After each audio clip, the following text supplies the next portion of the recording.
Hi, all. Thanks so much for joining. My name is Dana Flightman. I'm the Training and Awareness Specialist at Spark, the Stalking Prevention Awareness and Resource Center, a project of Equitas.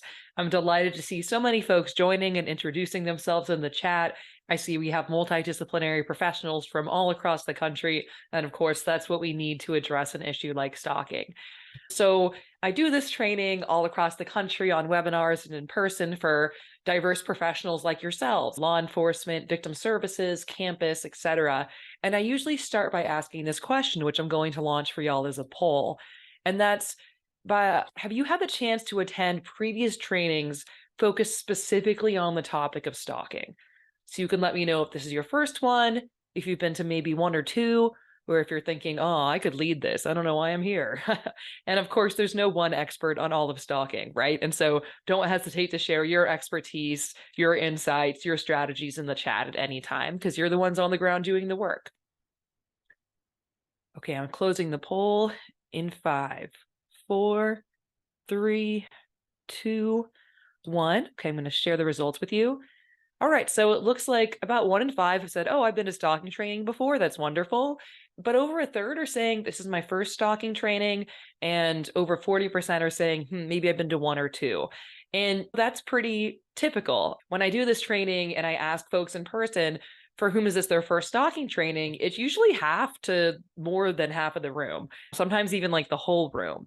And that's not a reflection of anyone as a professional, but it is a reflection that stalking is very undertrained and under-resourced in our field.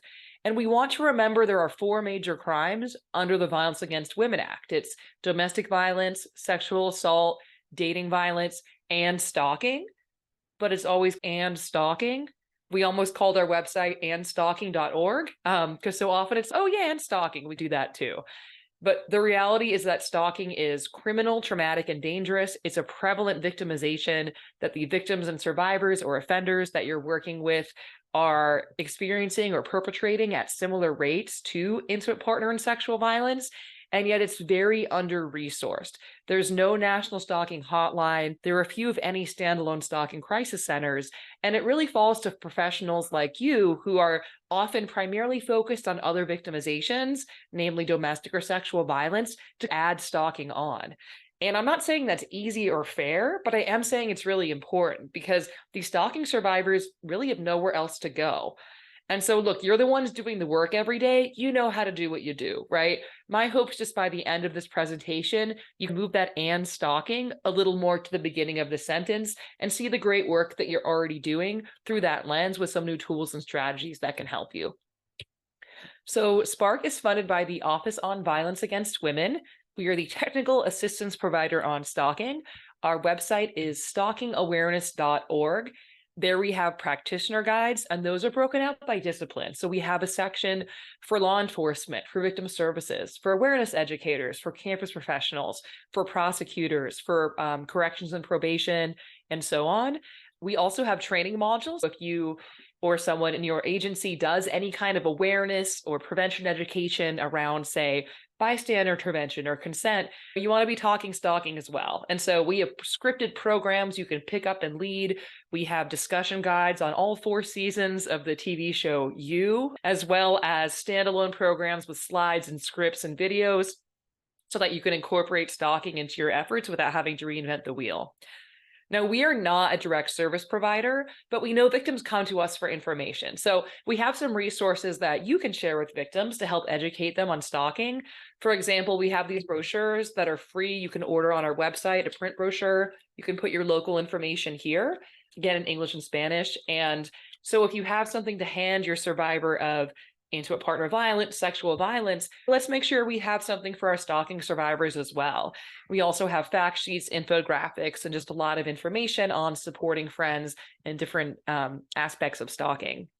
And webinars. If after today you're like, I wish I could hear Dana talk even more, you are in luck, my friends, because we have an archive of recorded webinars, and we're called Spark, so I got us to call it the Sparchives. So that was like the height of my career. So you can check us out on the Sparchives anytime. We're also on social media. Our handle on there is at Follow Us Legally. If you get our sick sense of humor at Spark, we want you to follow us. We will not report you. and it is helpful. We post year round, so it's a great way to keep stalking top of mind, just share our posts, etc.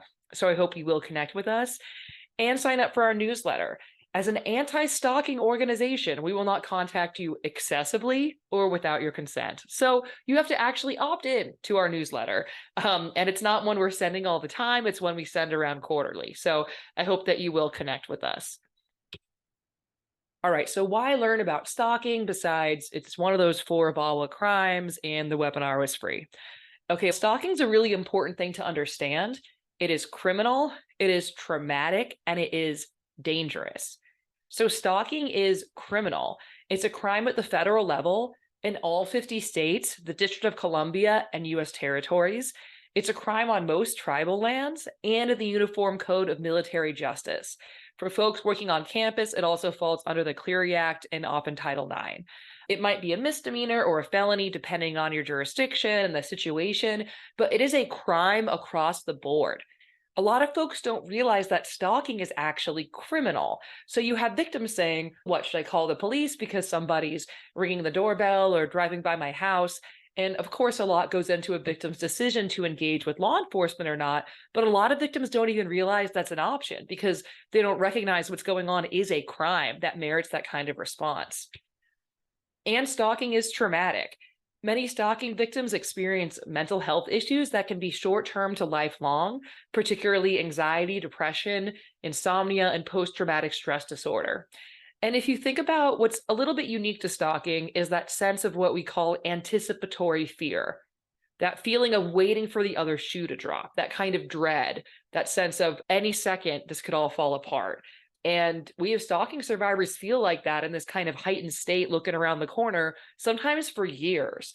So you can imagine the kind of anxiety that creates and the kind of hypervigilance that they often adopt in order to stay safe in the long term. Many lose time from work. So 1 in 8 lose some time, about half of those lose 5 days or more. And stalking victims are not generally a protected class of worker. So it's worth looking at your jurisdiction and if they are or are not, because in most places, if a stalking victim goes to their supervisor and says, hey, here's what's going on, could I switch shifts or something? The supervisor can accommodate them, or they can say that's inconvenient, you're fired, and that victim will have no recourse. So we do see victims losing their jobs because of that lack of accommodation, as well as interference from the stalker, right? They parked outside the restaurant, I'm not going to go in and work my shift, for example. And many relocate. So this really shocked me when I learned this, that 1 in 7 stalking victims move. So think how annoying it is to move when you want to move, right? Even if that's a positive development in your life, it's expensive, it's stressful. It's not something you do on a whim because someone's annoying you.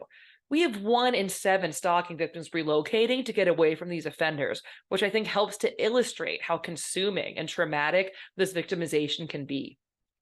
Always good to hear from victims in their own words. Here's one who said, it's not easy to describe the fear you have when you see the stalker or signs of the stalker everywhere you go. I have given up all hopes of ever having a safe life. For the rest of my life, I will be looking over my shoulder, expecting to see him there. And I like this quote because it illustrates what so many stalking survivors have said to me, the sense that it's never really over, that I knew the day probation or parole ended, they'd call me, and they did. That, oh, my birthday's coming up, I'm going to get a creepy card in the mail, and then they do. That sense that it's never really done. And stalking is dangerous. It often co-occurs with physical violence and sexual violence, including but not limited to rape. 1 in 5 stalkers use weapons to threaten or to directly harm their victims. And in 76% of intimate partner femicides, so that's murder of a female partner by a male partner, in 76% of completed and 85% of attempted, there was stalking the year prior to that homicide or attempted homicide. And yet so often these stalking behaviors are dismissed and minimized as, oh, it's texting, it's following, it's a weird account, it's annoying, but no one's really getting hurt here. And that's simply not true. In fact, this wonderful researcher we work with, Patrick Brady, went so far as to say that stalking is homicide in slow motion. These behaviors adding up and escalating over time. Now, I'm not saying every stalking case escalates to the point of homicide or extreme violence, right? That's not accurate. What I am saying is that every week I read cases of homicide, attempted homicide, violence, attempted violence. And at that point, responders are looking backwards at the case history and saying, oh, look, there's a whole history of stalking victimization here. Often that was reported to multiple sources, but was not handled with the urgency that it deserved. In fact, the most common use of the criminal justice system prior to attempted or completed intimate partner homicide was reporting partner stalking. And so we don't want to do that, right? We don't want to wait for violence and look backwards and say, oh, it turns out they were stalking this whole time.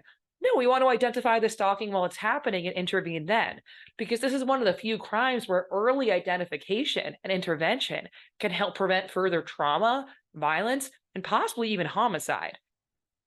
But it's quite underreported, right? Similar to intimate partner violence or sexual violence, most of our victims are not reporting to law enforcement, and even fewer are seeking victim services.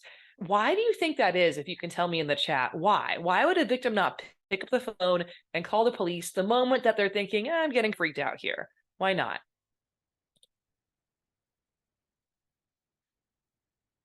They feel like nothing's done about it anyways. Yeah, they might feel like they cannot do anything or they will not do anything, which are similar but a little bit different, right? It's hard to prove. Absolutely. With stalking, we often say, great, show me your documentation log, right? And they're great. We have one on our website. Love a documentation log, but it's quite burdensome for victims. And it's a kind of crime that we like to see. Have you taken notes? Have you saved all the evidence? And it's a lot of work. And so victims might feel like this happened, but I can't prove it. So what's the point? Afraid of retaliation? Absolutely. We know that if, say, a protective order served, that can escalate the risk to the victim, right? They might take that out on the victim. They might be afraid of that kind of escalation from the offender. Absolutely. Victims feel they're overreacting. There's that fear, like I'm seeing folks voice of that the responder won't believe them. There's a fear that someone else will say, you're overreacting, you're making this up, I don't believe you. But also because of the messages victims have received, they often do a lot of that minimization themselves, right? Maybe I am overreacting. Maybe I am being crazy. Maybe I took that the wrong way. I could give you the benefit of the doubt. Maybe I'm just being too much about it. Absolutely. Fear that they will look bad. Yeah, it's embarrassing. It's personal, and especially depending on the dynamics of the case, especially if we have, say, a male victim being stalked by a female offender. They may not feel like they want to disclose that. They might feel like it compromises them in some way. Well, yeah, they've had a bad experience with police in the past. Absolutely. There's a history of lack of response. They've been to the police, or a friend has and had a bad experience, or they might from a marginalized community and not feel safe reporting to police, or just not feel like they want to involve authority figures in that way. And don't want to see it from the offender side. Yeah, I think there's a lot of, I know the spoiler alert, most victims and offenders know each other. And so there's also that sense of, it becomes really uncomfortable and socially awkward. And I feel guilty getting this person in trouble. But yeah, I think for all those reasons and more. So thanks so much for that I can't prove it. Responders will minimize it, or they won't take me seriously, or even if they can't do anything, they won't do anything. I can't prove it, all of that. But let's say they do report. So this was a study in the state of Colorado, about 1,800 cases of domestic violence. About 300 involve clear documented evidence of stalking in law enforcement hands. Again, we don't usually have that for all the reasons that we just said, right? But here we have 298 cases, evidence of stalking, law enforcement has it. How many cases do you think were charged as stalking? Got a stalking charge? It was one. Only one case was charged as stalking. And look, you all have different statutes. It's not always the most strategic charge. I understand that, but it's also not never the most strategic charge. And so if you look at every similar study, absolutely it's under-recognized, it's under-reported. But even when it is reported, even when we have the evidence, these offenders are not being held accountable. This crime is not being identified the way that it should be. But our victim services aren't off the hook either, because even fewer victims are seeking victim services than going to law enforcement. And 1 in 4 who seek services don't receive any. So what's that about? I don't think it's about victim service providers being evil and trying to send them away, but it can be really hard to know what door to walk into and who can even help you as a victim of stalking, because there's no stalking crisis center, right? And we often have these overburdened, under-resourced staffs who may not have had any training or specific resources or knowledge on stalking. And too often these victims are falling through the cracks. And so big picture, we have this dangerous victimization, and our offenders are not being held accountable. Our victims are not getting the help and the specialized safety planning that they need. But it's okay. We're going to fix it today. Today, I'm going to talk about what is stalking. We'll talk about the behavioral definition primarily, as well as refer you to where you can see your stalking statute. We'll talk about the contextual nature of stalking, the diversity of stalking behaviors. I'll briefly touch on the intersection of stalking with intimate partner and sexual violence, and then provide some big picture tips around responding to victims. All right, so I keep saying stalking so bad, we have to do something. What is it exactly? It depends who you ask, right? There's your behavioral definition, and then there's your statute. And your organization might also have their own policy. And so we're focusing on the behavioral definition today, but I encourage you to know your stalking statute. And so we have a map on our website with every jurisdiction, and you can go in and look up your statute. If you click this more statute info, you'll actually be able to download a PDF with some analysis from our attorney friends at Equitas that helps you to interpret your statute a little bit. So definitely encourage you, and my colleague Emma is sharing that in the chat. Thanks so much. So it's good to know, right? You want to know both. But even if you're somewhere with a really narrow stalking statute that doesn't reflect the behavioral definition I'm about to go over, you still really want to know both, because you might be in a jurisdiction or situation where you're saying, yeah, I don't think we should charge stalking here. I don't think that'll be strategic. But you still want to be working with your victim and letting them know, hey, what you're experiencing is stalking. You're at risk for the things stalking victims are at risk for, and let's call it what it is, put a name to what you're experiencing, and safety plan around it appropriately with the right tools. If we don't call it stalking, we miss all that. All right, so I'm talking behaviorally here, and I have these 3 scenarios for you, and all of these are bummers, okay? We don't like any of them, but which of them are stalking? It could be all of them, some of them, none of them. So I'm going to launch them as polls, and you have to vote yes or no. Here's this first one. A student peeks into the women's locker room to watch the women undress. Is this stalking? Yes or no?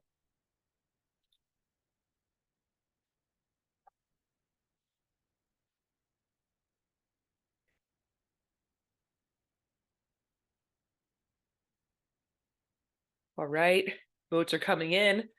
I'm shutting it down in 5, 4, 3, 2, 1. Okay. So as you can see, about 3/4 of the room saying, no, I don't think that's stalking, and about 1/4 saying, yeah, I think that could be stalking. Okay, so let's take a look at the next one. An ex-partner repeatedly spreads vicious rumors about their former partner on social media. Does that sound like stalking to you?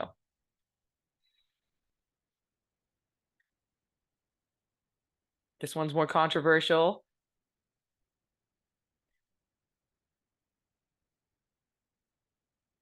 I'm shutting it down in 5, 4, 3, 2, 1. All right, yeah, almost 50-50, with a few more saying yes than no, but really about half and half there. All right, and then last but not least, we have this terrible supervisor, regularly asks her employee personal questions, mocks him in meetings, sends emails at weird hours, is verbally abusive when he doesn't respond right away. Does that sound like stalking to you?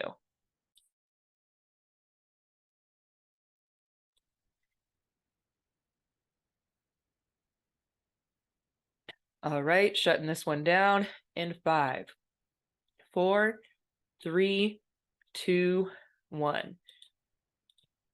Okay, this one's also splitting the room, but with actually the majority saying, yeah, that sounds like it could be stalking. All right, so thanks so much for thinking through those. A few things might have come up for you on your own. You might have been thinking, it depends, right? It depends what else is going on, or what else happened, or how did the victim feel about it? How many times would this have to happen? Luckily for you, I'm going to go over the behavioral definition and use these examples in there to explain. Behaviorally, stalking is a pattern of behavior directed at a specific person that would cause a reasonable person to feel fear for their safety or the safety of others, or to suffer substantial emotional distress.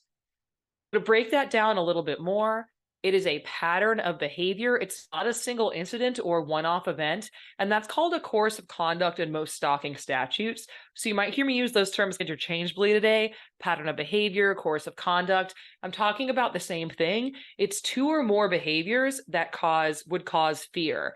A few statutes, it's three or more behaviorally, and in most places, it's two or more. And those behaviors can be quite varied. So let's say I'm stalking Emma because I'm the worst colleague ever, okay? Maybe Monday, I text her. Tuesday, I match, didn't respond. I smash her headlights. Wednesday, I feel bad about that, so I send her flowers. All of those are stalking behaviors, right? And so stalkers often combine behaviors that are crimes on their own, like that property damage, with other behaviors that aren't crimes on their own, but can become criminal in the context of a stalking case. So that's confusing because it's not illegal to text somebody or send somebody a gift, but it is illegal to stalk somebody. It's also confusing because we tend to be pretty incident based. And so if a victim is telling you about, say, their smashed headlight, what I really encourage you to do is zoom out. Be thinking, is this an isolated incident? Is it part of a bigger pattern of behavior? Because if a victim is telling you about, say, this property damage, they may or may not think to disclose to you automatically, oh, I know who did this, and they've been sending me weird text messages. And my phone's been acting weird. I think they're in there. And I've been getting weird gifts in the mail, right? They probably won't mention that because that's not relevant. That's not what we're talking about. We're talking about the headlight. But it needs to be relevant because it's letting you know, oh, this is not an isolated incident. This is part of a bigger course of conduct. So again, you really want to zoom out and be looking at what are all the acts taking place here, those that are independently criminal or not, that are making up the stalker's totality of behavior, their whole course of conduct. So it's a pattern of behavior, two or more, directed at a specific person or persons. So in that first scenario where someone peers in the women's locker room, that might still be a crime. That on its own wouldn't be stalking because it's only one incident, right? So they have to do something else. And if they're looking at whoever happens to be undressing at the time, that's not really stalking because stalking is directed at a specific person or people. That being said, it could totally become stalking. Let's say that offender identifies a certain woman undressing, follows her out of the locker room, and contacts her. Okay, now it is directed at someone specific, and we have two or more incidents. And so it could absolutely be part of a course of conduct, right? But we need those other elements to really make it stalking. Now, like I said, stalking is directed at a specific person, but we often see what we call target dispersion, which is maybe an offender is stalking, say, their ex-partner. Ex-partner starts dating someone new. Okay, so now they're stalking their ex and the ex's new romantic interest, right? And a stalker is trying to get access and information about their victim. So they're likely to reach out to a victim's family, friends, colleagues, and others. And so a lot of folks can be involved and even considered co-victimized in a stalking case. But behaviorally, we still see that as directed at a specific person because they're trying to get to that victim and they might use other people to do it. And it would cause a reasonable person to feel fear. So fear is really important to understanding stalking, and it's actually what separates stalking from another victimization it's often confused with, which is harassment. So again, I'm speaking behaviorally here, but harassment is typically that repeated behavior that would make someone feel angry, frustrated, annoyed, disrespected, create a hostile environment, right? And harassment can be quite serious. I'm not trying to minimize it in any way, but it's not necessarily scary. If my supervisor is emailing me at 3 a.m. and then yelling at me, calling me a degrading name in front of the staff at 9 a.m., she's terrible and I hate her. I'm not necessarily afraid of her. I'm just like, wow, that is very disrespectful. That is not okay. But let's say that I'm driving home. I think I see her car a couple back. She texts me a picture of myself walking my pug, says, why are you doing that instead of working? She emails my husband. I don't know how she got his email. Now I'm scared, right? Because I'm like, wow, she's very fixated on me. Is she going to hurt me or something? What does she want from me?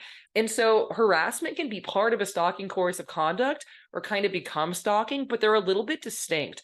And look, harassment might be your more strategic charge depending on the situation and the jurisdiction. But I think it's important to note that they are a little bit different because Stalking, when the charges do line up, stalking is typically a higher charge than harassment. And because our stalking victims are at higher risk for violence than our harassment victims. And so if it's stalking, we want to call it that so we can get them the kind of options and support that they might need with the level of urgency that is needed there. And I see this misused all the time. It'll be like, oh, she received 50 death threats. It was extreme harassment. I don't know about you, and I got my death threats. I'm not just annoyed. I am scared. So if it's scary, it's probably stalking. But fear of what? Fear is very personal, and fear can mean so many different things. So our behavioral definition includes both fear and emotional distress. So that's fear of bodily harm. That's in just about every stalking statute, or emotional distress. And emotional distress is also about fear. It's just recognizing that fear may be of things other than physical violence, right? You might be afraid of never having a moment alone again. You might be afraid of losing custody of your children, right? These are real fears that are altering your life, but it's not necessarily physical violence related. And emotional distress doesn't just mean having a bad day or not loving what's going on, right? People experiencing emotional distress feel they're under surveillance, that their life is being invaded, that they're being sabotaged, and that they're being threatened and intimidated. The best quote that I saw was a victim who said, "It's like he's taken my life without killing me." So that sense that I cannot live a normal life because of the interference from the stalker. And so of the three scenarios, I'd say that middle one with the rumors is probably most likely to be stalking. And you may be thinking rumors like people gossip, that's not necessarily stalking, and you're right. But we see some really sabotaging and terrifying kinds of rumors that our offenders are spreading. For example, there was a victim who the offender had photoshopped nude pornographic images of her, wrote a bunch of lies about what she liked sexually, as well as her contact information.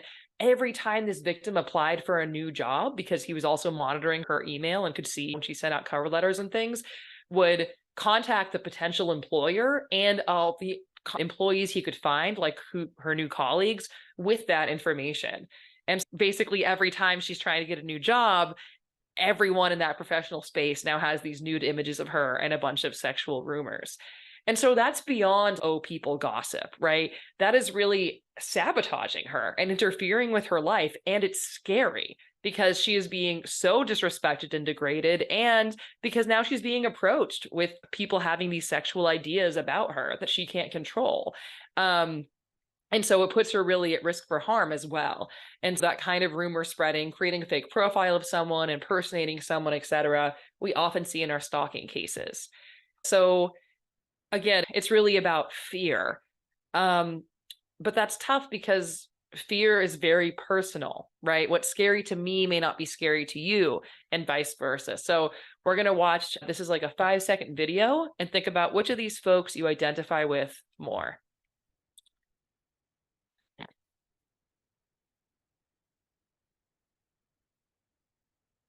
Yep, that's it. So some of you might have felt like the lady in this video, in which case, I'm sorry I did this to you. Someone the other day was like, where was the trigger warning on the spider? So I'm sorry if that's you.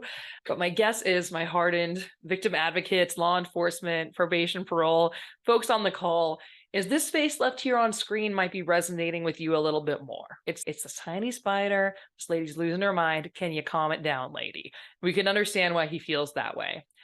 But what if I told you this same woman was bit by a spider last year that looked just like that, had a terrible allergic reaction, went to the hospital, and almost died? Will we still be making this face at her? Hopefully not, right? Because what did I give you there? Context, information, the backstory. And context is critical in stalking cases. It's really everything in stalking cases, because a lot of times what's scariest to a victim or survivor may seem benign or even nice to an outsider. For example, this was a case where the victim did call the police, and honestly, she's hysterical. She's yelling, she's screaming, and all she'd say was, "There's a cup of coffee in my car."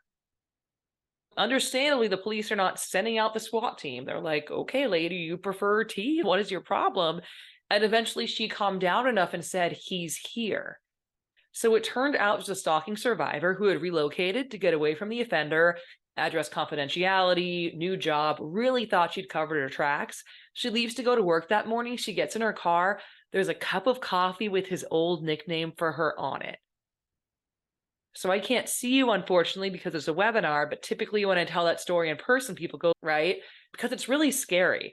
It's really scary when you the whole story. But if all we see is this artifact of there's coffee in the car, we're like, dude, I wish my car did that. Why are you upset? It doesn't make any sense. And so something may be scary to the victim, but not to you as the responder. And so what you want to do is respectfully ask them some follow-up questions. Ask questions like, what message did that send to you? What is the story behind that? Because those behaviors often have specific meanings only understood between the victim and the offender. A classic, albeit an extreme example, is an offender saying something like, I'll send you roses the day I kill you. So the victim gets flowers, is terrified. Everyone around the victim is saying, oh, that's so lovely, because they don't know about that specific meaning and that it's actually a threat. And stalking criminalizes otherwise non-criminal behavior.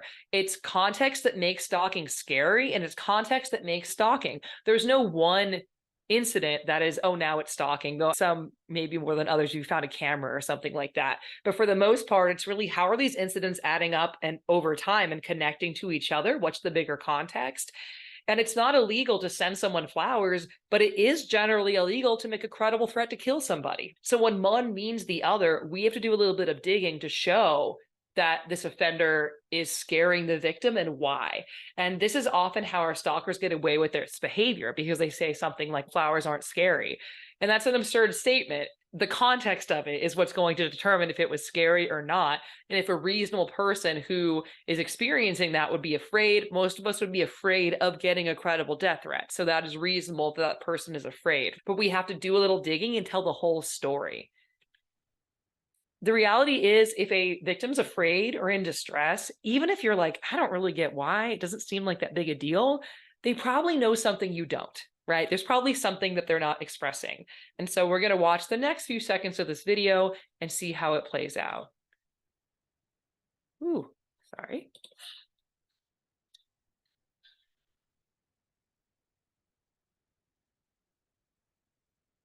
All right, obviously a silly video, but we don't want to be that guy. And this happens in our stalking cases all the time, where we have a victim in a lot of distress and a responder who's saying, it's a few text messages, you're overreacting, calm down, I'm sure they'll knock it off. When who was on point the whole time? It's our victim who accurately assessed the risk, right? So if there's no better risk assessment than a victim's own fear. If a victim's in a lot of fear, even if it doesn't make sense at first, we need to dig more and figure out what they know that we don't. But is it fear? So in that video, we can tell the woman's afraid because she's literally jumping and screaming, right? But as you already know from your work with victims and survivors, that's not always how they come in the room. That's not always how they present. We know that people respond to trauma differently. Some might be laughing about the whole thing. They might seem really angry. They might have no affect at all. So that doesn't mean that they're not afraid.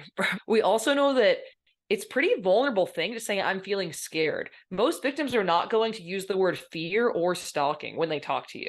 They're not going to say, hey, I'm experiencing a course of conduct directed at me, a specific person that would cause a reasonable person to feel fear. I believe you call that stalking victimization.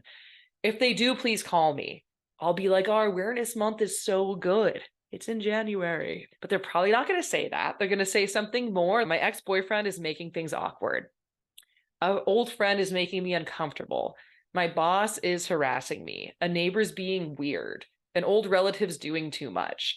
And it's a pretty vulnerable thing to say, I'm feeling afraid. We're more likely to hear, I'm annoyed, I'm frustrated, I'm concerned, I'm worried about, and we need to be thinking, could this be fear? Could this be stalking? There's also a lot of minimization, like y'all mentioned earlier, right? There's fear the responder will minimize, and victims often do that themselves as well. For example, there's a law enforcement officer that shared the story with me. They were the regular point of contact for a stalking victim, and they called to check in, and the victim was in a really good mood. And the victim said, today's a great day. He's only driven by my house 10 times. And the officer's like, what do you mean? It's 9 a.m. That's a nightmare. That's ridiculous. And the victim said, oh, but usually by this point, he's driven by 25 times. So I think it's going to be a low-key day. So it's not that this victim's reasonable, right? But she is responding to repeated trauma by normalizing what to most of us would be really scary. And that's where behaviorally that reasonable person standard is helpful, because if you have a victim saying, oh no, it's fine that they follow me and that they're hacking into my phone and everything, as long as they don't bother my kids, take a step back and be like, is it fine? Or would a reasonable person feel fear? And still be thinking, could this be fear? Could this be a stalking case? Another helpful way to assess for fear is to ask a victim what they've changed as a result of the stalking. Because I've had victims say, I'm not afraid of them or anything, but I left their picture with front desk security at my apartment complex. I don't go out alone at night anymore. I changed my locks. I bought a bell, and I got some pepper spray, like just in case. Okay, so those aren't things you do when someone's annoying you, right? That indicates a higher level of fear or distress.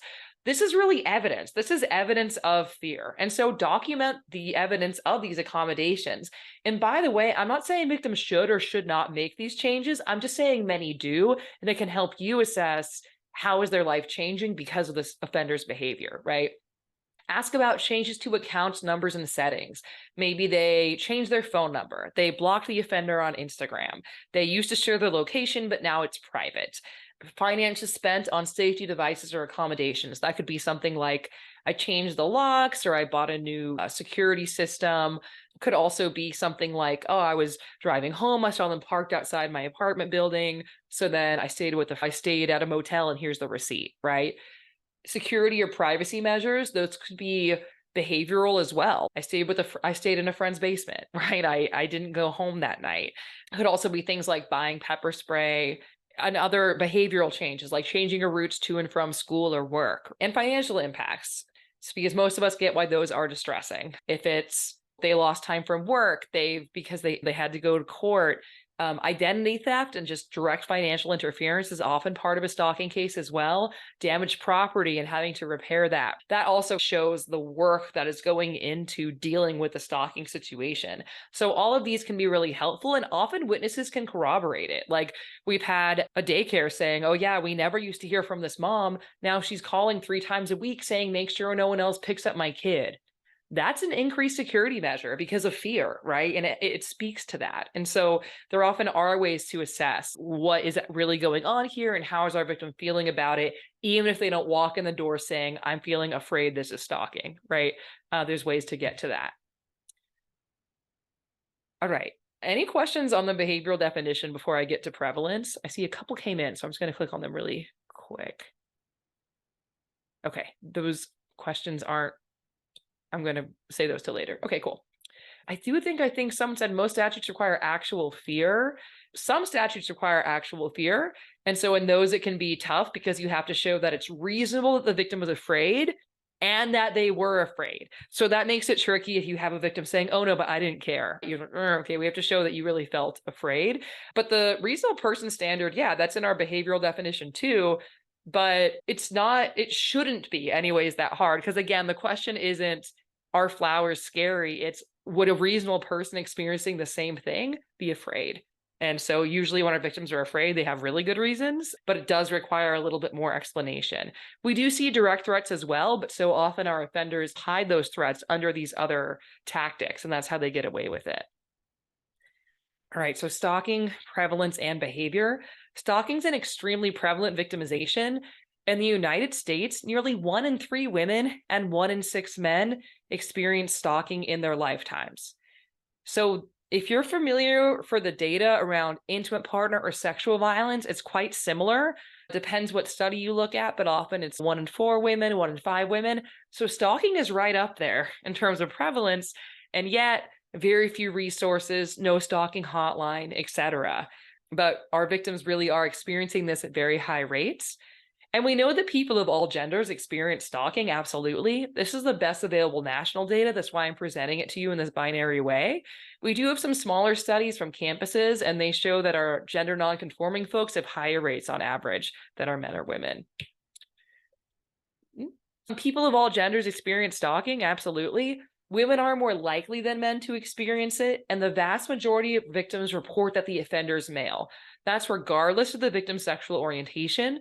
That's true overwhelmingly for our female victims. Over 80% of the time, their offender is male. But it's also true about half the time for our male victims, about half the time their offenders male. So what's going on there?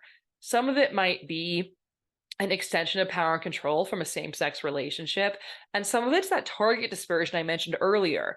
For example, maybe you have an ex-husband stalking an ex-wife, she gets a new boyfriend. So now he's stalking the new boyfriend as well. That's not all men stalking other men, but that is a big piece of it, that target dispersion. So when I look for pictures of stalking, which I do because I'm fun, okay, this is the kind of stuff I get. So as you can see, it's a lot of alleyways, hoodies, lurkers. I like this person in the middle left wearing a mask and a hoodie and behind a computer, but did not cover their webcam. So you get the sense of these creepers in the alleyway, right? Very similar to the myth of the stranger rapist, if you're familiar with that. And I'm sure it won't surprise you at all to know that this is not accurate, right? That actually the majority of the time, victims know offenders know victims. So I know you know that already. The reason I bring this up, though, is because most folks don't.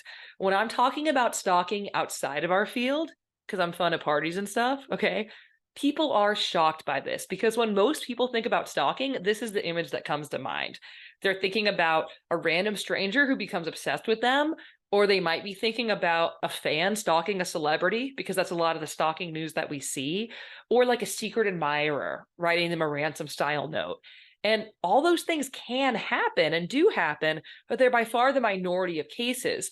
And the challenge here is that you have victims saying things like, oh, that's not a stalker. That's just my ex having a hard time getting over things. Again, surprising zero people here. That is a major category of stalking offender. So over 40% of the time for our female victims, about a third of the time for our male victims, that stalking is a current or former intimate partner. It's an extension of power and control in an abusive relationship. And I'll talk about that subsection in a little more detail in a few minutes. But I want to make the point strongly that if, okay, 30, 40% of the time our stalker's an intimate partner, that's significant. But it also means that 60 to 70% of the time they aren't, right? They're likely to be an acquaintance. They could be a stranger, though it's relatively rare.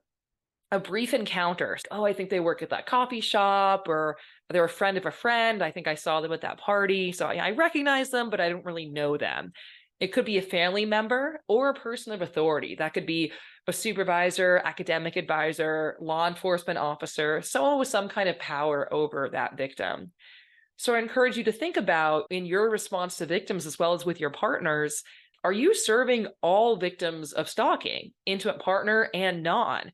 And if you're not, do you know where to refer them? And if you are, that's great, but would they know how to find you? Because if I'm being stalked by, say, an estranged friend, I'm probably not going to pick up the phone and call family violence services, right? That's not very intuitive.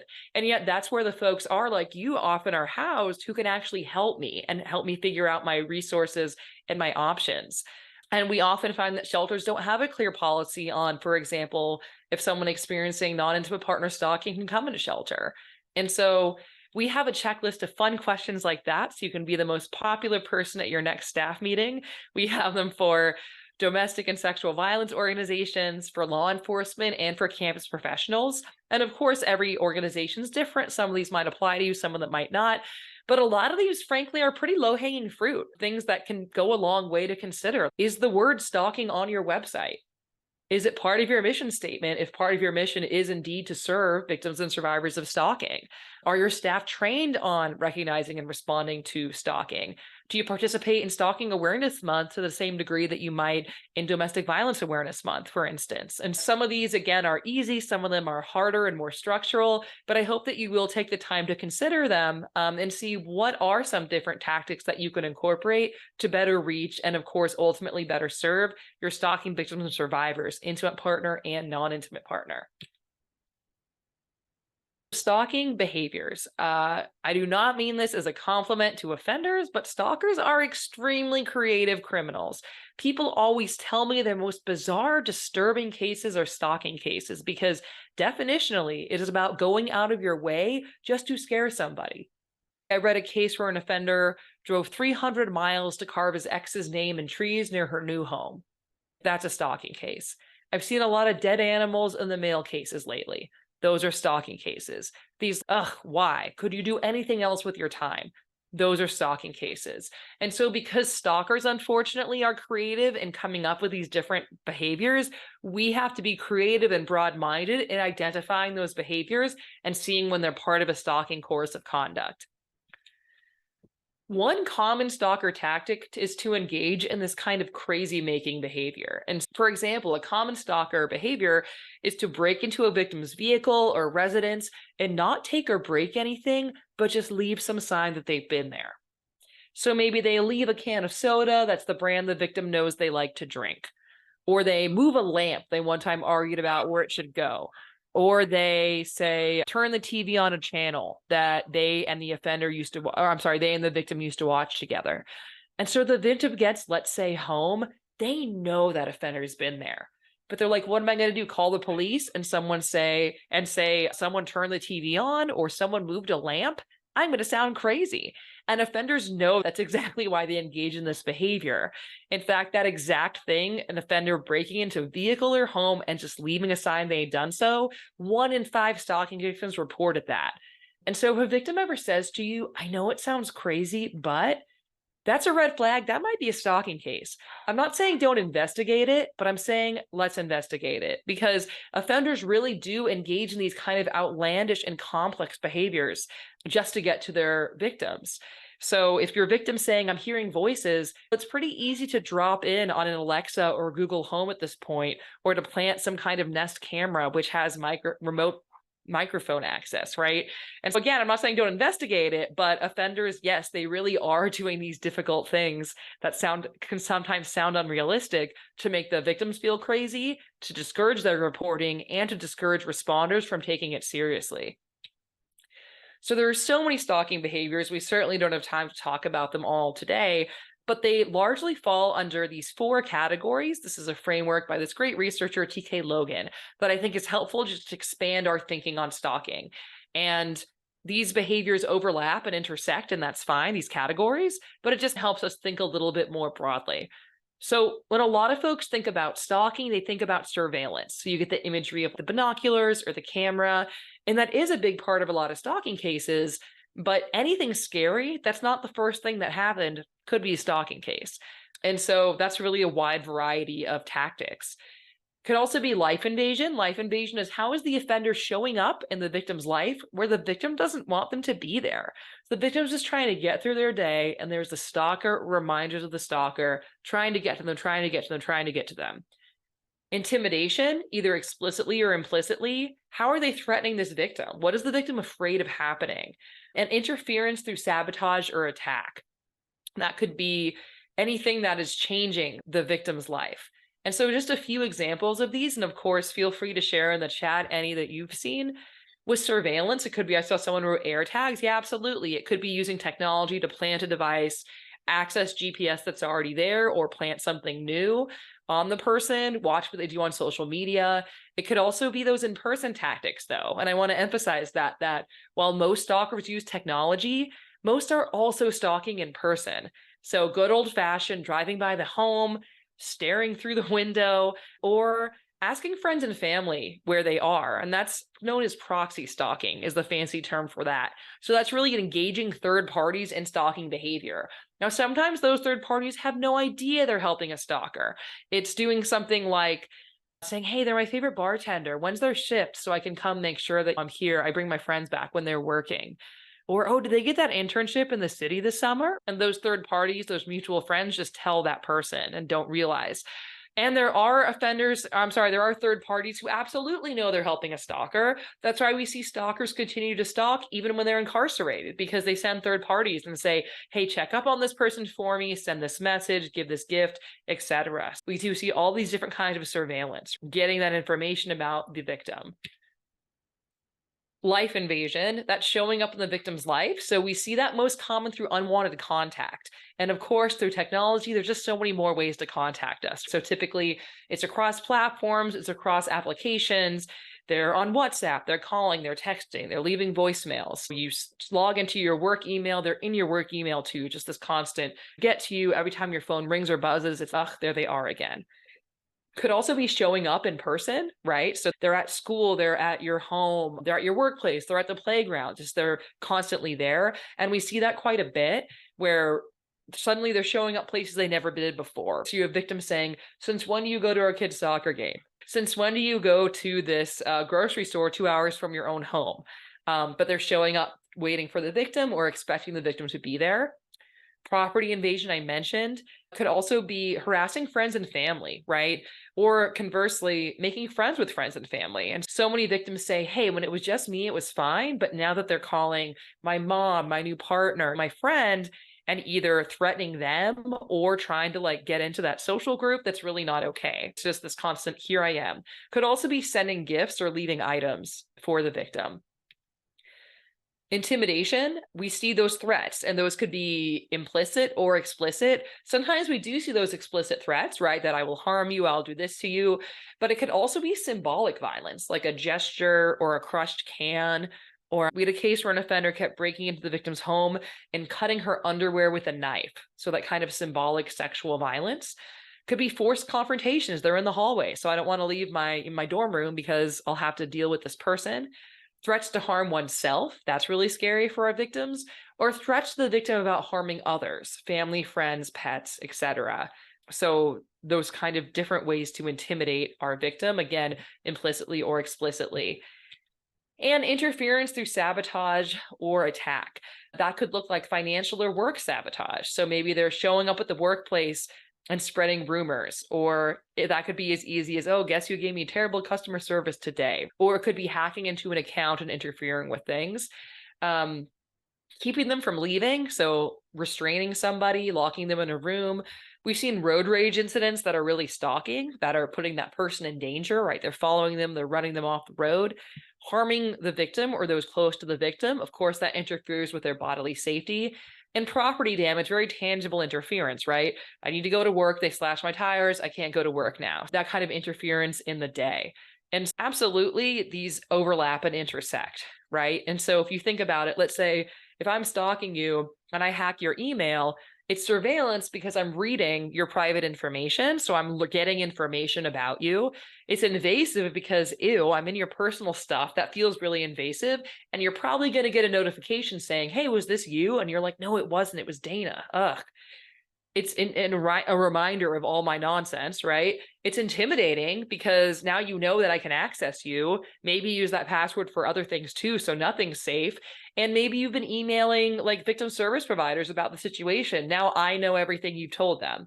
And it's interfering because I'm definitely going to change the password. So now I'm in and you're out. Now you're locked out of your own account, right? So these absolutely overlap and intersect. But what we find is when a lot of folks think stalking, they think surveillance. And that is a big part of it, but it's not the only thing, right?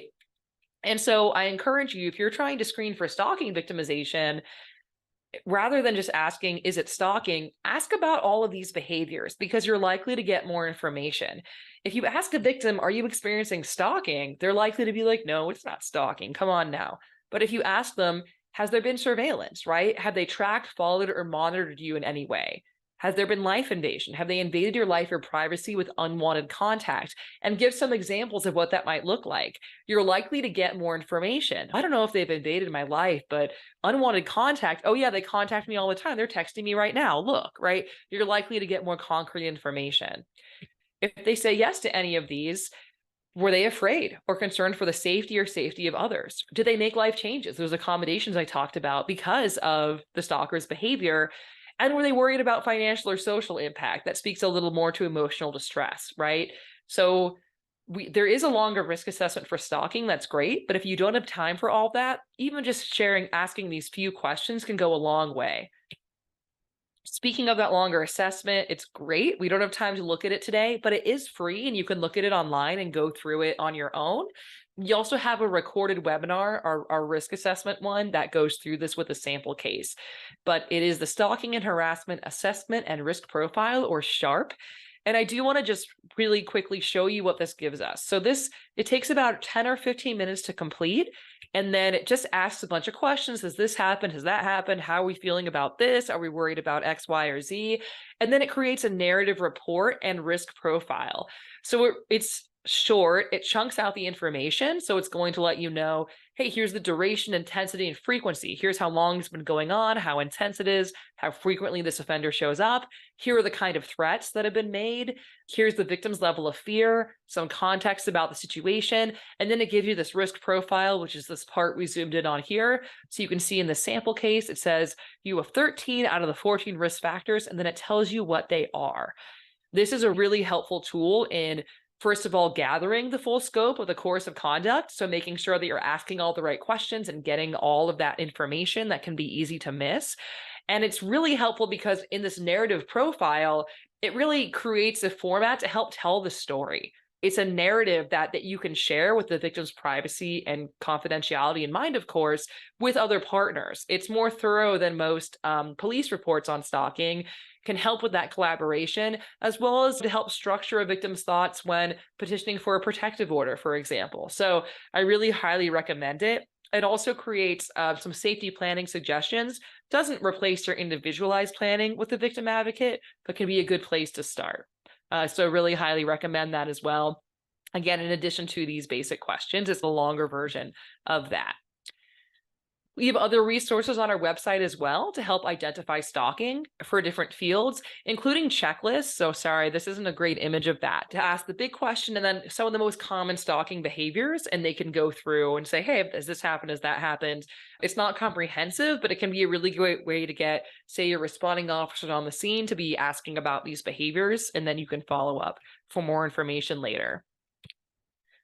Most stalkers use more than one means of approach. They're not just texting, they're not just calling, they're not just showing up. They're doing a variety of the different tactics that we just talked about. 2/3 of stalkers pursue their victim once a week. Many pursue daily. And the average duration of a stalking case, this really shocked me when I learned this, not the high end. The average duration of a stalking case is 2 years. And 10% of cases last 5 years or more. And so look, a stalking case can last from one afternoon to an entire lifetime, right? There's a huge variety, but for a lot of our stalking victims, the situation is happening over a long period of time. And what that means is that our stalkers can change their tactics. And so as responders, when we're assessing risk, we can't just be thinking about what's already happened, but what might happen next. Now, of course, we can't read the future. We have some limitations there. But if you're safety planning, for example, just because the offender hasn't shown up in person doesn't mean they won't. Okay, let's get a camera set up so we can catch that evidence when it happens. Let's have your bag packed so you can leave the house and have an escape plan if you need it. Because offenders are going to change their tactics over time. These cases are dynamic. And so it's helpful to work with your victim and think about what access or information does the offender have about you, and let them know, here are some common stalking tactics. Which of these do you think they could or do or might do, and try to be as predictive as realistically possible. Because there's a lot of stalking behaviors, there's also a lot of potential crimes they might commit in their course of conduct. Of course, this depends on your case and your jurisdiction, right? But one thing that we always say when we train law enforcement is if you can't charge stalking, charge something, because it could be vandalism or property crimes. It could be eavesdropping, trespassing, non-consensual image distribution, computer crimes, right? There are so many different kinds of misdemeanors and sometimes felonies that an offender might commit in this course of conduct. And so let's build it up, because every incident matters. And so that's why we want the full scope of the course of conduct, and we want the most options for accountability. Often what victims say is that, oh, law enforcement said they couldn't do anything because no one had hurt me yet. And that makes me frustrated for a few different reasons, but one of which is that there's plenty of crimes that are not violent crimes, right? So I do a lot of training in the state of Virginia. In Virginia, there's a misdemeanor that's causing a phone or pager to ring with the intent to annoy, right? The stalkers are doing that. Be creative and broad-minded and thinking about what accountability could look like, as well as, of course, documenting each one of these incidents and saving the evidence when you can. All right, so really briefly, I'm going to go over some co-victimizations here. Our director, Jennifer Landheis, is doing a longer webinar just about stalking and intimate partner violence in 10 days. So definitely register for that if you haven't yet. This is the short version here of how those intersect, because it's really important and we want to make sure folks get it. And of course, in honor of Domestic Violence Awareness Month, a deeper dive is warranted. All right, so If we look at our friend, the power and control wheel here, which I'm sure you've seen before, of course, this is showing the different ways an offender might use power and control to control a victim. And if you recall, about 30 to 40% of our stalking cases are intimate partner violence related. So that's not all of them, but that is a big piece of them. And that's really what I'm talking about here, okay? The reason I bring this up is when folks do talk about stalking in our field, they often talk about it like this. They'll say, okay, it was an abusive relationship, the victim left, and from the day that victim left, that abuser began stalking them. And that can totally happen, but let's take a step back. If during the relationship, our abuser is showing up at work, showing up at school, contacting them constantly, putting a tracker on them, demanding to know their location, asking friends and family where they are, threatening them, that's stalking, right? It's intimate partner violence. It's what we might call emotional abuse or digital abuse, or it's stalking, right? It's both. And it can happen before, during, or after a relationship. Over half the time, it's happening during the relationship as well. But often folks don't call it stalking then. They usually call it emotional abuse or digital abuse or coercive control. And again, it is those things, but it's also stalking. And we want to know that. We want to know when stalking's happening at any point in a relationship, because while all stalkers can be dangerous, on average, our intimate partner stalkers pose the greatest threats to their victims. So they're most likely to be violent and threatening. So why do you think that is? Why would an intimate partner stalker be more threatening on average than, say, a stranger or brief encounter? Let me know in the chat. And also, sorry, I lied about the date. It's the 24th. Thanks, Emma. Access. Yeah, full access to the victim. I think you're absolutely right. That access and that information, right? Because who knows us better than our intimate partners? And so they know how to get to us in some very practical senses of that, right? They know your mom's phone numbers. They can call and say, hey, I'm really worried. I haven't heard from them. Do you know where they are? They know your schedule and when you go to the gym and where you get your coffee and your friends. And they also know what will uniquely disturb you. And that's what stalking's all about. It's about uniquely scaring that victim. And so I like to say they know how to get to you and they know how to get to you. And that's why on average, our intimate partner stalkers are the most dangerous. They have that. So again, all stalkers can be dangerous, but generally you'll see here in this chart, the closer someone is or was to the victim, the more threatening and violent they tend to be.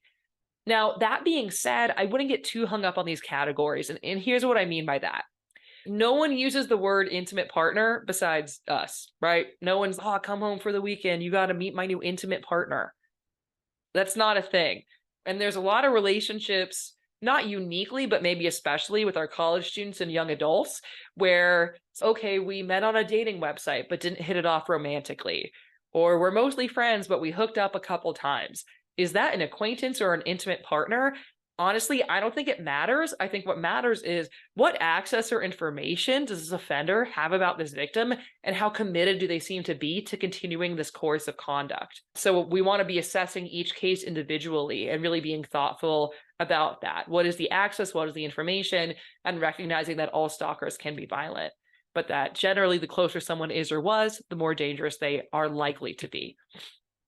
Our intimate partner stalkers are more likely to approach the victim in person, be interfering and assaulting and threatening, use weapons, have their behaviors escalate quickly. And while the recidivism rate is high across the board, it's especially high for our intimate partner offenders. This was a study of women with protective orders. So all had been abused, all had protective orders. Some were abused and stalked. For the women abused and stalked, they had higher rates of every harm listed here across the board.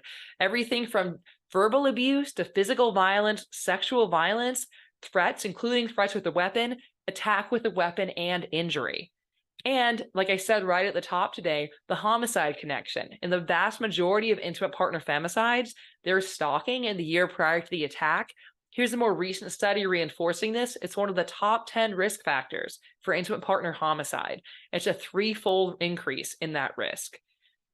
And so I'm not saying stalking causes these other harms or that stalking causes homicide, but I am saying it's an indicator, that it's a red flag, that if you see stalking in an intimate partner violence relationship, whether it's during or after, that should be an alert that this might be a particularly high-risk case. This victim's at particular risk for a range of other kinds of victimizations, including homicide.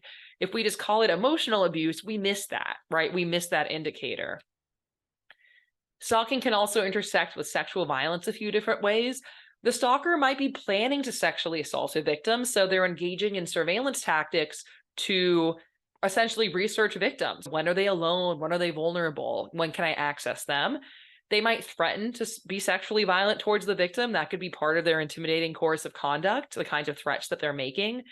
They might try to get a third party to assault the victim. And so we're increasingly seeing cases in which an offender, say, impersonates a victim on a dating website, and then pretending to be the victim is engaging in flirtatious messages, promising sexual acts, and then third parties are approaching this victim saying, hey, I'm here for what we talked about online. The victim's, I'm not even on that website. What are you talking about? And all you really need to impersonate someone on a dating website or social media site is a photo of them and an email address. And so we're increasingly seeing cases of that nature where they're trying to get third parties to assault the victim.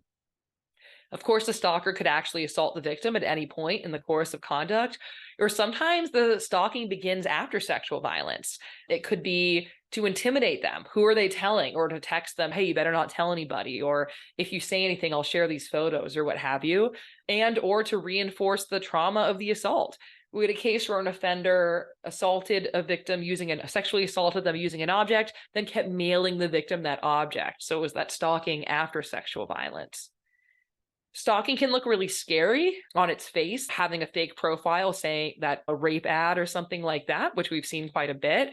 Or it can look a little less scary on its face, like this kind of grooming behavior. And we see this as well, that grooming as stalking, because there are different kinds of sexually violent offenders, but some of them have this certain MO, right? They're doing the same cycle again and again, and they tend to have multiple victims. And they're going to research their victims and see who seems vulnerable and not credible, contact them, groom them in this way, right? Make them feel really special, invite them to meet up in person and commit the sexual violence, and then often contact them after, either to say thanks for a great time, or you better not tell anyone, or some conflation of the two. So if you think about that through the lens of stalking, it's a pattern of behavior, it's directed at a specific person, it would cause a reasonable person to feel fear. Even a really narrow stalking statute is going to include sexual assault. And so if there's really fear of sexual violence, or sexual violence occurs after all these conversations, that could be a stalking case. And you might be thinking, okay, so the victim was scared later. They weren't scared at the beginning, right? Your victim might say, yeah, I wasn't scared when they said I was mature for my age. I was flattered. But there's no statute that says when fear has to attach. So if a victim's saying, yeah, I wasn't scared on day one, but when I look back and realize all of our conversations were a setup for my sexual assault, and it all started with that text message, and in hindsight, that's really scary, that could still be a stalking case, which makes sense because later acts might reframe earlier acts, right? For example, if you get chocolates in the mail from your secret admirer, you might be like, ooh, nice, okay. And the next day you get a text message from your creepy ex saying, I found you again, hope you like the chocolates. Now we don't like them anymore because it changed the meaning, right? That receiving the chocolates was still the first act. And so it can be reframed in hindsight depending what else happens. And just the co-occurring victimizations here, right? About a third of our women stalked by an intimate partner were also sexually assaulted by that partner. And it's not only penetrative rape, it's also other kinds of sexual violence. If you look at when this is again that same study, these women have all been abused. They all have protective orders for those abused and stalked. It's an indicator of other kinds of sexual violence, including coercion, verbal pressure. If you look at substance use, it's 4 times as high, right? So it's an indicator that these are more dangerous offenders in a variety of ways. So long story short, too late maybe for you, ask about co-occurring victimizations. Absolutely ask your stalking survivor about their experience of intimate partner and sexual violence, but make sure you're also asking your survivors who are primarily presenting as sexual violence or domestic violence survivors about stalking, because so often it gets missed and then we miss it. We miss the full scope of the course of conduct. We miss our opportunities to really intervene in a meaningful way. Around the totality of the victimization. So you may be thinking, okay, I get you want me to call it stalking because you're like the stalking lady. Why do I care? And Here is why. One that I already mentioned, your charging and prosecution options. I recognize that stalking is not always your most strategic charge, but it can be quite strategic, and prosecutors like having a menu of options, so let's put it on the table, right? It also, again, can be very strategic in certain cases, and prosecutors love it when they get it, and I'll tell you why. Because if you're charging, say, a domestic violence case, the court's going to generally try to limit you to that evening of alleged violence, right? Was there violence this night? Yes or no? If you're charging stalking, you can bring in the whole course of conduct. So that cup of coffee in the car, flowers the day I kill you, haunts me, haunts you, haunts judges and juries as well. And that's all admissible because we're talking about the full course of conduct. And so in other words, it can be almost like a RICO for domestic violence crimes in the right case. And even if they don't end up charging stalking, it's still good to have all that information. They might be able to bring in those prior bad acts under 404B. So I'm not an attorney, but I'm surrounded by them. Aren't you jealous? But they can definitely help you out with that. But it's definitely not one to ignore, right? It can be quite strategic, and we want to have those options. And it's often a higher charge than harassment or criminal mischief or other charges that sometimes it gets bargained down to. Also for safety planning, right? When you think stalking, you want to be thinking, okay, surveillance, life invasion, interference, intimidation. I'm going to use my stalking specific risk assessments. I'm going to think about information and access. I'm going to recognize the increased risks for violence, sexual violence, and homicide. We miss those red flags if we don't name it. And also for victim empowerment. Even if victims, I don't want to do any of that. I don't want to talk to law enforcement. I don't want to sit with you and make a plan.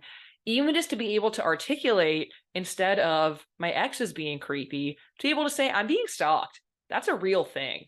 I can Google it and it's a crime and there are resources available. Even that can go a long way just to understand what's going on.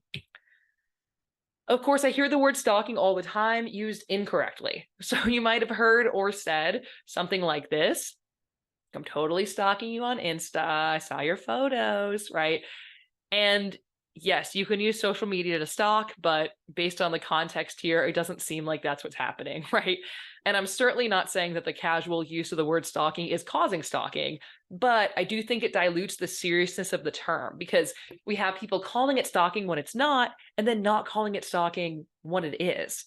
And this is a bit unique to the crime of stalking at this point, I would argue. No one says, oh man, that party was so lit, it's arson, right?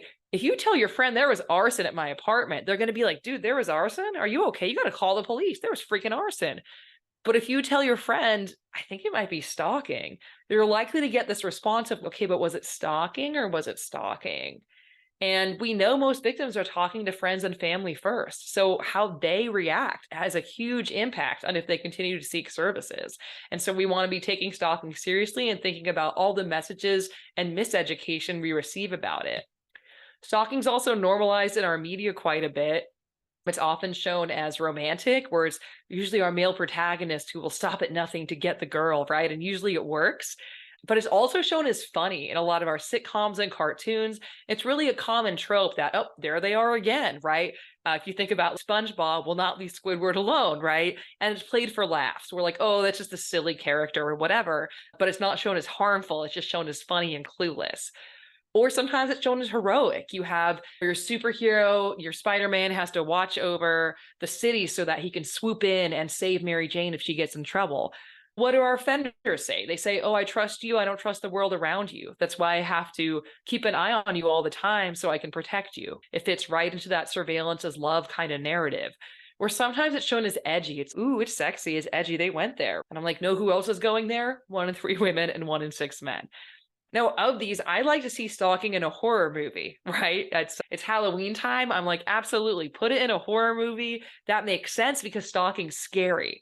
I think it's a lot more dangerous when we see it shown in these kind of flattering or harmless ways. It's really giving people the wrong information about what stalking is. And look, the media is not causing stalking, but it is confusing people about what these behaviors are. And I think the cumulative effect is that it creates this fantasy. It creates a fantasy where the stalker's an attractive stranger or charming chance encounter. They have good intentions, usually romantic or at least friendly. And we're supposed to feel flattered about this, or at the worst, it's, oh, they're just a little awkward, right? They're silly. They don't get it. They're misguided. And that's just not who stalkers are in real life, right? In real life, our stalkers are people that we know that we do not want to talk to and have made that clear. They want to scare their victims and delight in doing so. They are terrifying their victims, doing all sorts of dangerous and disturbing behaviors, and victims are scared and changing their lives to get away from them. When I see the minimization of stalking, I often think people are responding to the fantasy of stalking and not to the reality of it. And I think that impacts our victims, our informal responders, as well as, frankly, us as formal responders sometimes, because when people enter the room, it's not that they know nothing about stalking, it's that they probably haven't gotten the real information. And if you think about it, if you're watching TV these days and there's, say, a sexual assault that takes place in that episode, you'll usually get a pop-up at the end that says, hey, if you're experiencing this, here's who to call. We don't have that for stalking. So we just have the misinformation with no counterbalance of real information. All right, so very big picture, responding to victims, and then I'll stick around for questions as well, because I know I have a few that came in. I get to all of them.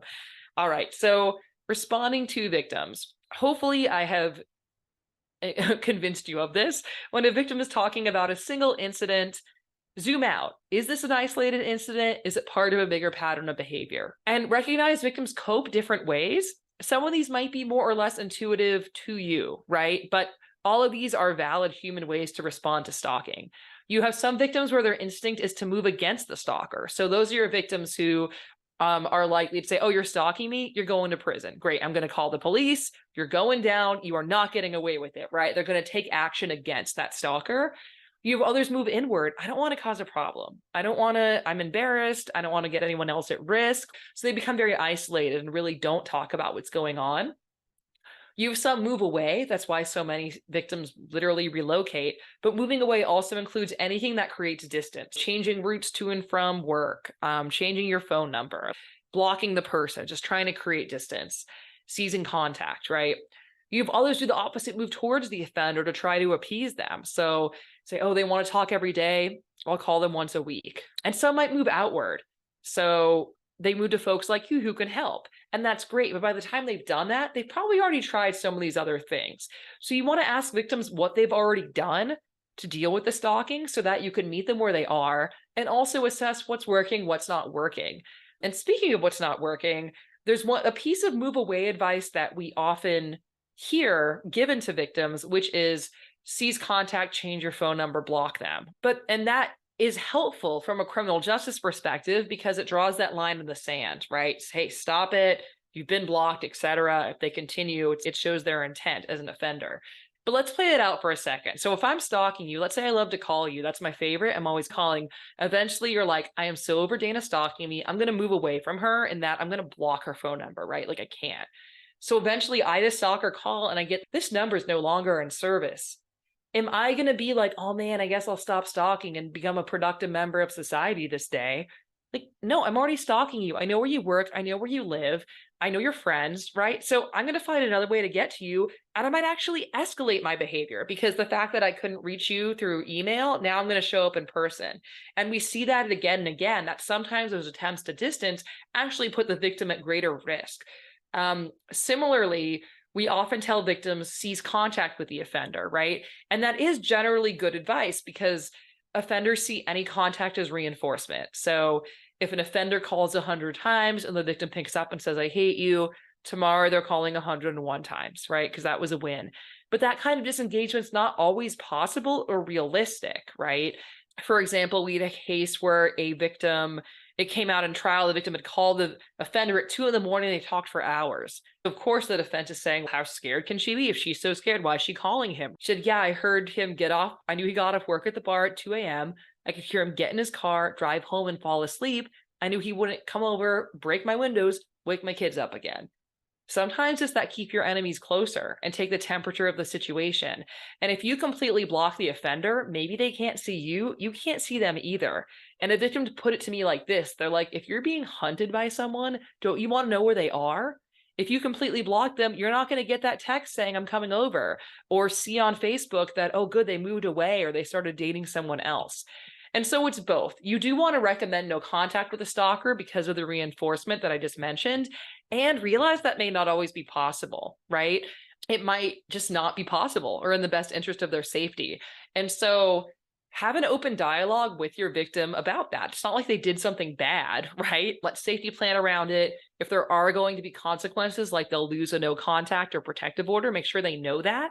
But I think just more education on this is needed, because if you look at the bottom of the screen, you have victims getting this all day, every day. Responding and saying, "Stop it, I hate you," doesn't mean they're not afraid or that the contact was actually mutual when you look at the full context. And so it's both. Advise disengagement and realize that may not always be possible.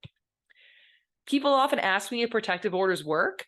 And in response, I have this unhelpful slide, which is sometimes. So about half the time, those offenders do stop the stalking. Those are offenders who are responsive to this kind of intervention. They're like, okay, I've gone too far. This is embarrassing. I don't want to get in trouble. I don't want to lose my job. I don't want my husband to find out. I don't want to get suspended, whatever it might be. They're going to stop. But unfortunately, about half of our offenders are not responsive. They continue that stalking. And those are offenders who tend to be the most persistent and dangerous, where no matter how high the stakes get, they continue in their behavior. As promised, here's our friend, the documentation log. Free on our website. We have it in English and Spanish, very succinct. Date, time, what happened, where did it happen? A lot of jurisdictional issues can come up in our stalking cases, and most victims don't understand jurisdiction. So if it's over the state line, now we're looking at different statutes. If it's over the county line, law enforcement may not be sharing that information. Was it on campus? Was it off campus, etc.? And if it was through technology, what platform? Because getting evidence from Snapchat is different than WhatsApp, is different than Facebook, is different than Google. If there are any witnesses, their information, if their evidence is attached, and make sure that you're instructing victims not only to save evidence, but how, right? For example, if we're saying take a screenshot, also let them know, hey, slide your thumb over to show the date and time. Take a picture of the contact information. These kind of details are not intuitive to our victims, and they want to help, but again, it's not intuitive. And they also recognize that what is intuitive to a lot of victims is to delete something upsetting. They got an angry text message from the offender, they delete it, right? But of course, moving forward, that's totally understandable human behavior, and let's try to save it. And if they made a report to anyone, law enforcement, great, get their name and badge number. But sometimes victims tell, oh, I told the police, and then you drill down and you told the bouncer at that club, or you told mall security, or what have you. That's still a witness that can be helpful, right? And also, even if they are calling the same law enforcement office every time, they could have a different responding officer. And so when that person gets that call about the cup of coffee, they're like, you're wasting my time. But if you bring this and the sharp assessment results, then they'll see, hey, this is just the latest in this whole course of conduct. It's burdensome for victims. It's a lot of work, but it's really helpful because these incidents add up, but they only add up if we do the math. And something like this can really help with that. Of course, what we need most of all is much easier said than done, which is that coordination, which is why I'm so delighted to see different kinds of professionals on the call today. We need our public awareness educators to make sure that our general public knows what stalking is, that they see the signs, and that when they tell a friend, that friend takes it seriously and knows where to get them some help. We need our victim service providers and advocates to recognize stalking as unique victimization, to respond with the urgency needed, and to safety plan around it uniquely. We need our law enforcement to recognize stalking, to charge it when appropriate, to recognize the urgency of it and connect our victims with the right services. We need our prosecutors to pick up those charges and argue them effectively. We need our courts to sentence it appropriately. Probation, parole, and corrections folks who are too often left out of the conversation to continue to hold those offenders accountable and keep our victims safe and keep an eye out for stalking behaviors, even if that offender wasn't convicted for stalking. It could still be an offender who is stalking. When any of that doesn't happen, we lose victims. And the reality is, after this 90 minutes, more about stalking than most people in our field. That is the reality of the situation. Our system is not set up for stalking cases. It is set up to be incident-based. And so look, it has to be you in whatever role that you play, recognizing that your peers may or may not see the urgency of stalking or fully understand it, but you do better, and really being an advocate for that victim in whatever way that you can, because our stalking victims and survivors really need your help. and there aren't a lot of folks out there to help them. Few resources to help you do, and then I'll switch over to questions. We're a project of Equitas. They're the prosecutor's resource. And so free 24/7 technical assistance if you're working on a stalking case, if you want to learn more about digital evidence, charging decisions, anything like that, those are your people. Tech safety, we didn't have time for a deep dive on technology today, but the National Network to End Domestic Violence Safety Net team has some really great resources to teach you more about the use of technology to stalk and some safety tips for how to plan around that. Victim Connect is the closest thing we have to a stalking hotline.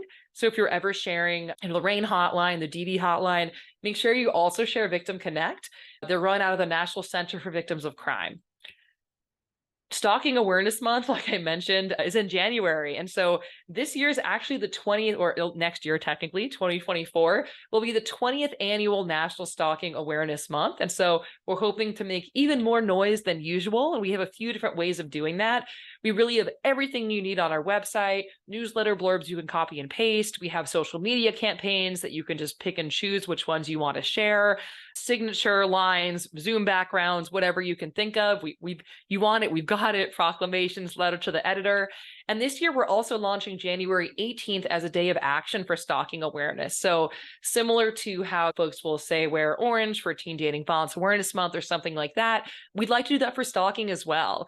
And the reason that it sparkles is because one of our founders of Stalking Awareness Month, Debbie Riddle, she founded it in January because that's the month that her sister was murdered by her stalker. And she talks about how Peggy had this sparkling personality and that shine would fade as the stalking continued. And so our thought is to really bring that sparkle back for Peggy and for all victims and survivors of stalking. We also have the pledge, programs, and other ways that you can raise awareness that day and beyond, but I hope that you will be a part of it. I already mentioned these are free on our website, so feel free to order them. We'll mail them to you so that you have something to share. And speaking of our website, you know it, you love it, stalkingawareness.org, where we have all the resources I mentioned, plus recorded webinars. You can also request further training if you're thinking, Dana, this changed my life. I need everyone to hear you speak. I agree. And that can happen if you request a training through our website. We do webinars, we do in person, sign up for our newsletter, and follow us on social. Here's my contact information. I just want to thank you so much for joining today and for all of your attention and good participation and good questions. I know it's easy for me to sit here and say, hey, think about this, use this tool, consider that, right? But you're the ones actually on the ground, keeping victims safe and holding offenders accountable. It is all easier said than done. And I totally understand and appreciate that. So don't hesitate to reach out for further training, for any other resources you might need. Thank you for your work. And with that, I understand if folks have to go right on the dot, but I will open it up to questions. So I'm going to go through the Q&A now.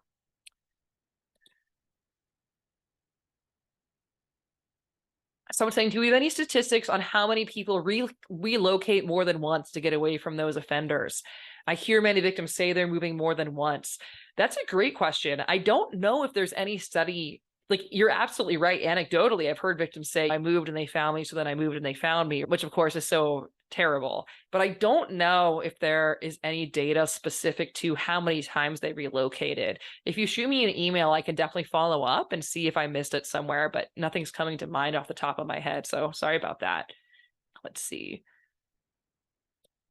Since stalkers are often resourceful, when is it time to go to court? Or how should we handle the issue when the behavior is only something the victim knows? Oh, so things like that, they turned on the TV, etc. I think the reality is it depends what your victim wants, right? What does success look like to that victim? Is it, I want this person to be held accountable for their actions?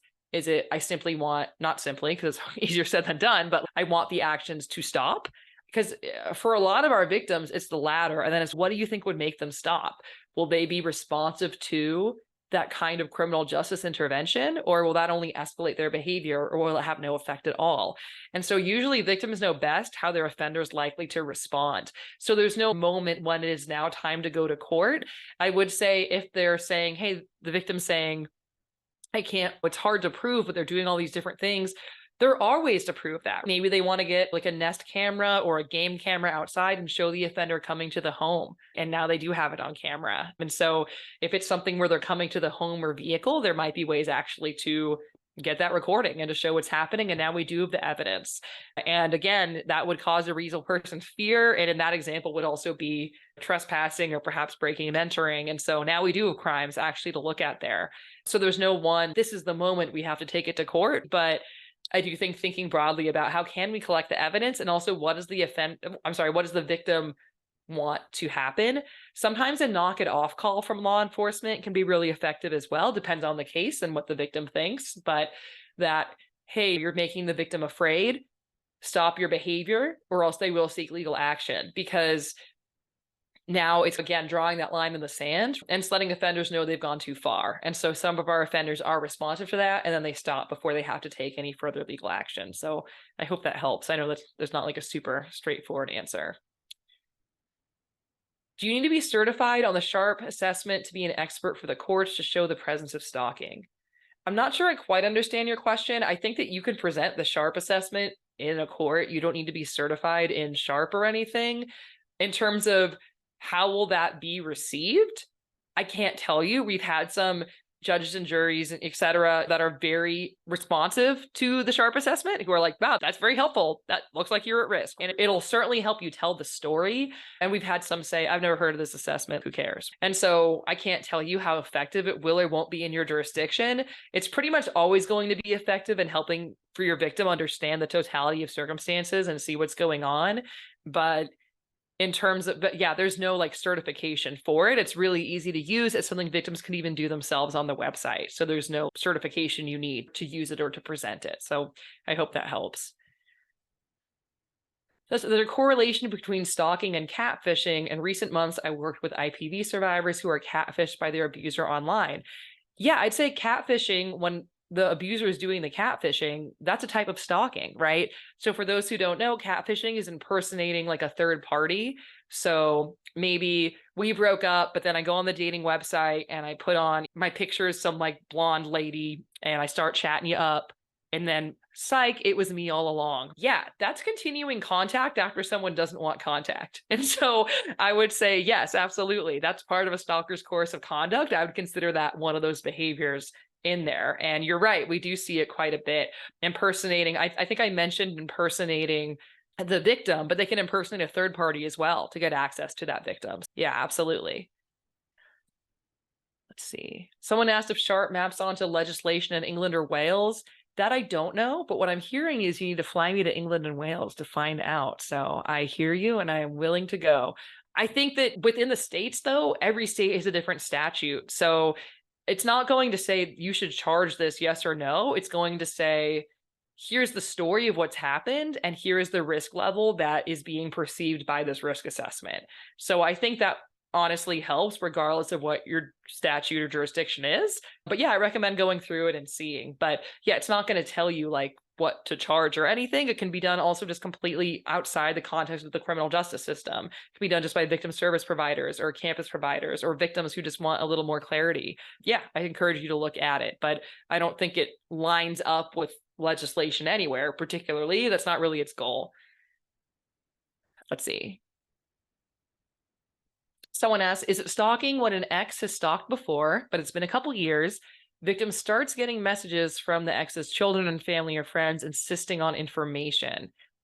I would need more information. I think third parties can absolutely reach out on behalf of the stalker, and that could be an extension of stalking. So if you have a stalker saying, oh, I didn't contact them, however, I told everyone in my family to start contacting them, I would say that's stalking. If they're doing that independently and it's not being orchestrated in any way from that primary offender, that might be a little bit trickier. So we need a little bit more information on that. Hope that helps. Someone asked about spoofing. Is there a way to determine if a victim is being stalked by spoofing? So for those who don't know, spoofing could be a call or email or text message and making it look like it's coming from somebody else. And it's extremely easy to do. Unfortunately, if you Google spoofing services, you'll find a bunch of examples. In terms of how do we know it's happening, usually victims, when you explain what spoofing is, they can tell you if it's happening because they'll say something like, I know it's the stalker, but it doesn't sound like them because they can change their voices through these applications, or I blocked the stalker, but they keep calling me from different numbers, or I'm getting calls from random numbers, right? And all of those are indicators that, okay, they're impersonating some kind of other third party and then contacting that victim. In terms of evidence for that, what we would need an example where, let's say, I call Emma and let's say I spoof Mary Kate's number. So I make it look like Mary Kate's calling Emma, but it's actually me being creepy and terrible. In that example, you need all three. If it's a phone call devices, you need like my device, because if you look at Emma's device, it's always going to show Mary Kate called. If she looks at her phone history, it'll show Mary Kate called. If she presses on it, it'll call Mary Kate, not me. But if you look at Mary Kate's phone, it's not going to show she placed that call because that never happened. If you in her outgoing calls, right? If you look at my phone, I'm the suspect. I called a spoof number at that time. Sometimes you can look at it and actually respond, just Google that number and it'll come up. But even if not, they're affiliated, they're calling the same number, and usually it's California or Massachusetts every time that our victim got the suspicious call. It doesn't make sense. Also, financial records of the suspect. These services aren't free. They're not expensive, unfortunately, so most people can afford them. But I think for $10, you can get an hour of calls or something. But if you have a history of the app download from the offender. So really, in terms of evidence, you need access to the suspect's device, which I know is easier said than done. But in terms of just that, what is going on here? It's really good to know about spoofing, because even just knowing what's happening can go a long way for our victims. To say, no, they did not hire an army of people to stalk you. They spent $10 on this stupid website, and that's what's happening, right? We do have more training on the use of technology to stalk, so feel free to follow up if you want more on that. Let's see, a couple more questions. What can you do as a victim service provider if law enforcement are saying there's nothing they can do? My victim had nowhere to go, no shelter. He drove by her house, messaged her threats. Law enforcement dismissed her every time. What can we suggest besides an order of protection? Yeah, it's a good question. And I wish I had a great answer for you. I think obviously we know what I would say big picture is that you have to luck into a good response from our criminal justice system. And some victims do, they really do. And they get a wonderful response and it's super helpful and they get everything they need. And a lot don't, right? And so we certainly do a lot to train law enforcement and try to enhance that response. But if you're in a situation where that's just not happening, again, depends on that victim's goals. If it's accountability, then I'd say maybe if it's ever in different jurisdictions, because stalking is about following, right? So maybe they cross jurisdictions or state lines or what have you, maybe look at trying to contact law enforcement in that other jurisdiction, because usually you can do that, and maybe try to get some legal action taken there instead of necessarily where the victim lives if they're not being responsive, or if there's a stronger stalking statute, say across, a state line, if that's relevant to this case, that could be helpful too. Besides going through legal options, it would be safety planning. So it would be looking at saying, okay, what's going to make you feel safer, and looking at that. Is it address confidentiality? Is it having an escape plan? Is it telling your friends? Is it not telling your friends? So it would be really focusing more in that direction than on the legal action direction, because our protective orders are only as good as their enforcement. And so they can be a really wonderful tool or they can be a meaningless tool depending on the context. So I wish I had some really great solutions for you, but I think it would really be you'd need to look more in that direction. All right, I'll answer two more. If a victim is still married to their stalker, how do I navigate that as an advocate? Again, no easy answer there, right? But I think calling it stalking, letting them name that, going through the SHARP assessment with them so they can see the seriousness of it there in black and white, all of that can be really helpful. And then it's really talking to victims about what access they want that offender to have, yes or no, regardless of the relationship. And so people set different boundaries, whether they're in a relationship with someone or not. And so helping, just basically validating for them that just because someone's married to you doesn't mean they're entitled to your location 24/7. And if they're saying, yeah, but there's no way I could push back against that, certainly I'm not going to tell them what to do. And I know you wouldn't either, because we want to be victim centric and go with what the victim thinks will be helpful and realistic or not. But I think it is being mindful of what are they sharing? Are they in control of what they're sharing? If not, can they be? putting it in the context of the bigger pattern of abuse. And also, if they do at any point want to take legal action, telling them to document or save any evidence of the stalking in particular, because emotional abuse isn't a crime, but stalking is. And so maybe they could take some action later if they have examples of, say, those text messages saying, "Where are you? I'm coming over. I found you," all that kind of stuff. So I hope that's helpful. I know, again, it depends on what goals you have. Someone else says, okay, that knock it off call that I mentioned, can that just result in more subterfuge and stalking? Because in my cases, offender just starts calling from other numbers using apps, which is harder to prove. Yeah, that can totally happen. That's true with any of this stuff, right? That's really the challenge, is that sometimes when a protective order is served, the offender says, oops, and they stop. And it's usually that same offender who is likely to respond to police are knocking at the door saying, hey, you better knock it off or you might get in trouble here. That person's going to stop because they're scared and they don't want to get into trouble. But for our offenders that are persistent, who do not care about that kind of intervention, you're exactly right. They might start using spoof calls or using apps or whatever. And it can be effective. It can backfire. What's helpful is that it demonstrates intent, which many statutes require, because if you tell your offender, hey, stop, you're scaring the person, and they continue, it's hard for them to say, oh, I didn't mean to scare them, or I didn't know I was scaring them. Because, okay, but you did know because we documented, stop it, right, to you. So from that perspective, it can be helpful in terms of getting the protective order, for example, because there's no ambiguity there. It shows the victim's resistance, the offender's persistence. But did that make the victim safer? Maybe not, right? Maybe they'll just escalate their behavior to get at the victim another way. And so you really want to ask the victim what their priorities are and how they think the offender might react. Okay, I think I got to about all of them. The last one, I don't really have much to say that's helpful. It's a victim whose husband told her not to upset her stalker by getting a PPO against him, and he was mad about it when she did. Thoughts, please. I think it's what I just said, right? It can escalate the behavior. It can stop the behavior. It's really hard to know. So victims have to act in their best interest and what they think will be effective. So it's not surprising that two people faced with the same situation might have a different reaction. I can understand where one person's saying, I think we need to take action here and move against the stalker, and someone else is saying, no, I think we should move inward and avoid this person. Those are all valid human responses. I think it's just recognizing people respond differently, and that all of those are valid, and that different things are effective or ineffective with different stalkers. It's not like there's one obvious solution, and if they missed it, they were being silly or bad. So that's frustrating. I think I'm going to wrap it up there, but I'm very impressed many of you stuck around for my rapid fire answers, so I hope they were helpful. And yeah, again, don't hesitate to reach out with further questions or for anything that y'all might need. I hope to see you all soon on a webinar, on our social media, requesting trainings, etc. So thanks so much, and have a good one.